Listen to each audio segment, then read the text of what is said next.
मेरे प्यारे बच्चे, आज का संदेश कुछ खास है। इसे ध्यान से सुनना मेरे बच्चे। तुम्हें अपनी ज़िंदगी में संयम बनाकर चलने की ज़रूरत भी है और तुम्हारे घर की ज़रूरतों के साथ तुम्हारी मदद भी करेगी।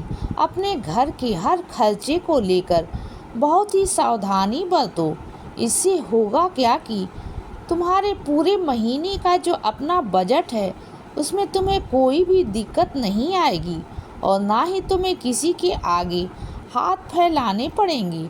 तुम आराम से इन सब चीज़ों को सुनियोजित ढंग से चला सकते हो और मुझे पता है कि तुम इसमें काबिल हो। तुम्हें किसी की आवश्यकता नहीं पड़ती है, पर कई बार जो तुम दूसरों पर निर्भर हो जाते हो और तुम दूसरों को कभी टोकते भी नहीं हो कि वह कहाँ गलत कर रहे हैं और उन्हें कहाँ पर सही करने की ज़रूरत है। और इस बात को लेकर कई बार तुम्हें नुकसान भी उठाना पड़ता है और इस बात को लेकर कई बार तुम्हें तकलीफ भी होती है।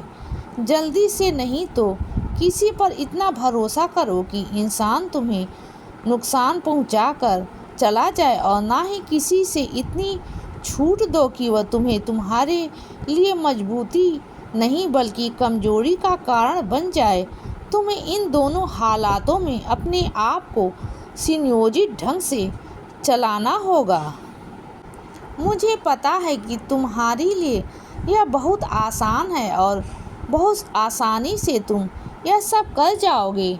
बस बात सिर्फ इतनी आती है कि तुम्हारा भरोसा जो हद से ज़्यादा तुम बढ़ा देते हो, कई बार वही तुम्हारे लिए नुकसानदायक हो जाता है।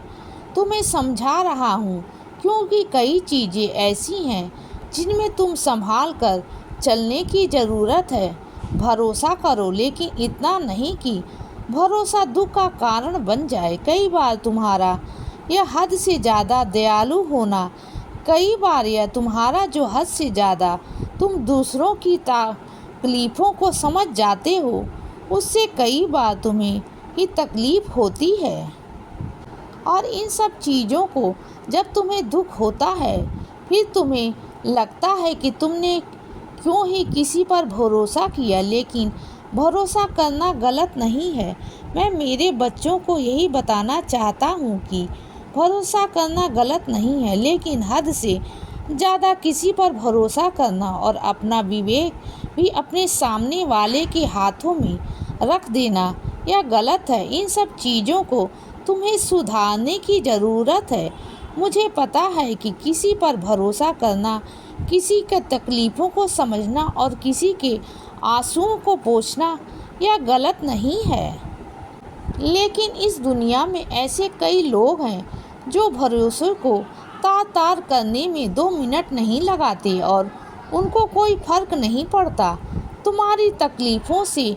ना वो जानना चाहते हैं कि तुम्हें कितनी तकलीफ़ होती है। यही कारण है कि तुम्हें समझा रहा हूँ कि जब भी बात ऐसी आती है तो उसमें विवेक से काम लो, अच्छे तरीके से तोल लो, परख लो, जांच लो और उसके बाद निर्णय लो। और ऐसा निर्णय लो कि जो ना तुम्हें तकलीफ़ पहुँचाए और जिसकी वजह से ना तुम कभी किसी को तकलीफ़ पहुँचाने पाओ।